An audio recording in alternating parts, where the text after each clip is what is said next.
Dan prinsip dari kamera termografi inframerah adalah receiver, ya, hanya penerima saja. Jadi dia tidak memancarkan apapun. Kamera inframerah itu penerima saja, tidak memancarkan apapun. Seperti radio, radio hanya menerima saja, ya. Ada stasiun radio, ya, yang memancarkan sinyal gelombang radio, radio terima. Tidak ada yang keluar dari radio. TV juga sama, dia menerima pancaran dari gelombang TV, tidak yang terima. Saya buat TV lama ya, kalau TV baru sudah bisa pakai LAN, bisa pakai WiFi jadinya. Ya, itu sebabnya saya tampilkan gambar TV lama di sini. Telinga juga sama, penerima saja. Ya, telinga juga sama. Frekuensinya juga beda lagi. Ya, ini frekuensinya antara 10 Hz sampai 20.000 Hz ya di sini. Ya. Nah, mata kita itu yang tadi ditampilkan ya antara inframerah dengan UV ya. Nah, jadi kamera inframerah bagaimana? Sama. Ini satu kelompok, satu grup yang sama. Jadi kalau kita berbicara mengenai kamera inframerah, itu sama dengan alat apa ya Pak? Radio, TV, mata, telinga kita. Hanya frekuensinya dia beda. Frekuensinya dia di 1 mikrometer sampai sekitar 10 mikrometer ya. Ini mungkin bisa lebih nih, sampai 100 mikrometer juga ada ya.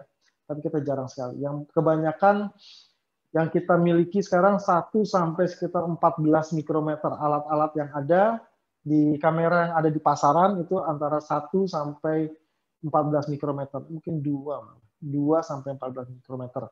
Di sini terbagi 2 sampai 5 mikrometer. Itu namanya kamera short wave. Ya. Kemudian ada yang dari 8 sampai 14 mikrometer. Ini adalah kamera-kamera namanya long wave. Itu sebabnya dibagi 2. Ini antara 2 sampai 5 mikrometer. 2 mikrometer sampai 5 mikrometer. Kemudian lanjut lagi 8 sampai 14 mikrometer. Nah, ini adalah bandwidth-nya dari kamera yang short wave. Kemudian ini adalah bandwidth dari kamera long wave.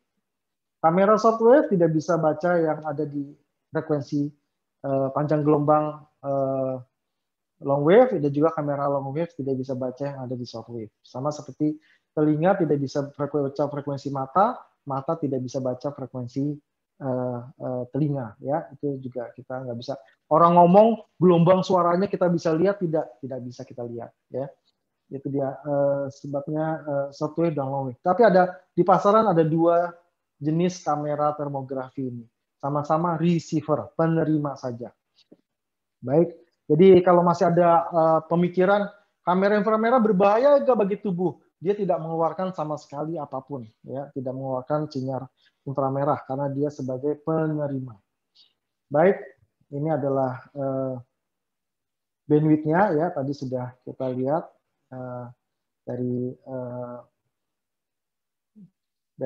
radio wave, televisi, microwave, infrared, visible ini yang bisa dilihat dengan mata, ya, UV, X-ray dan gamma ray. Ini untuk kalau ada kegiatan nuklir ya di atas gamma ray dan sebagainya.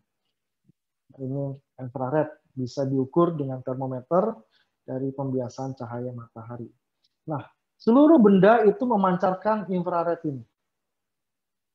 Benda yang ada di seluruh dunia ini memancarkan selama dia lebih besar temperaturnya dari 0 Kelvin. 0 Kelvin itu sama dengan min 273,15 derajat Celcius. Jadi kalau benda itu di atas 0 Kelvin, dia memancarkan infrared. Kalau dia 0 Kelvin, dia tidak memancarkan karena terlalu molekulnya berhenti, tidak bergerak. Jadi benda yang di atas 0 Kelvin ini, molekulnya walaupun dia itu es batu kan sekitar 0 derajat Celcius ya. Nah, 0 derajat Celcius itu sama dengan 273 Kelvin. Di dalamnya tuh ada molekul O2 yang bergetar, ya, bergetar dia. Karena dia 0 derajat Celcius, 273 Kelvin. 273 Kelvin itu pasti di atas 0 Kelvin kan, berarti dia temperaturnya bisa diukur oleh kamera termal, ya, karena dia memiliki molekul yang bergerak, kemudian dia juga memancarkan temperatur, ya. dan bisa dideteksi oleh kamera thermal. Ya, bisa dideteksi oleh kamera thermal. Jadi ini menarik. Tapi kalau dia 0 Kelvin benda itu, maka kita bisa bilang dia tidak memancarkan radiasi panas. Nah, beda dengan konduksi dan konveksi. Kalau konduksi dan konveksi itu berdasarkan molekul. Konduksi dan konveksi itu berdasarkan molekul. Ya, dua ini berdasarkan molekul.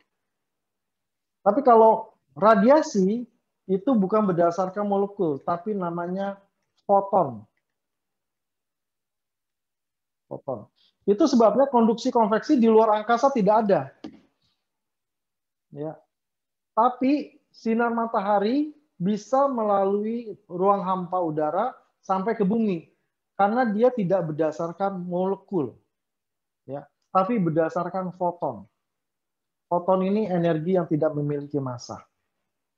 Kalau konduksi konveksi perlu molekul, perlu ada materi.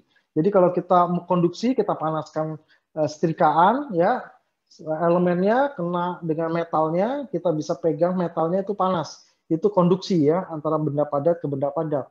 Atau kita bisa merasakan AC dingin, itu konveksi. Udara dingin dari AC keluar, berhembus, kena ke wajah kita, itu udaranya itu kita rasakan dingin. Itu konveksi, ada aliran udara. Ya, dua-duanya ada molekulnya, ada molekul besi, ya, molekul besi di setrikaan, ada molekul udara di konveksi, ya, seperti itu. Tapi kalau tidak ada, dua-duanya konduksi konveksi tidak ada. Kalau radiasi tetap ada, ya. Jadi kalau pada saat kita di depan api unggun, maka kita akan merasakan dua-duanya, konveksi dari udara dan juga radiasi dari foton, ya. Kalau udara dihilangkan, tetap kita merasakan api itu ada, tetap kita terima, ya. Itu adalah radiasi. Foton itulah yang dideteksi oleh kamera inframerah. Itu masuk ke dalam kamera inframerah dan kemudian diubah menjadi gambar, ya, seperti gambar pertama.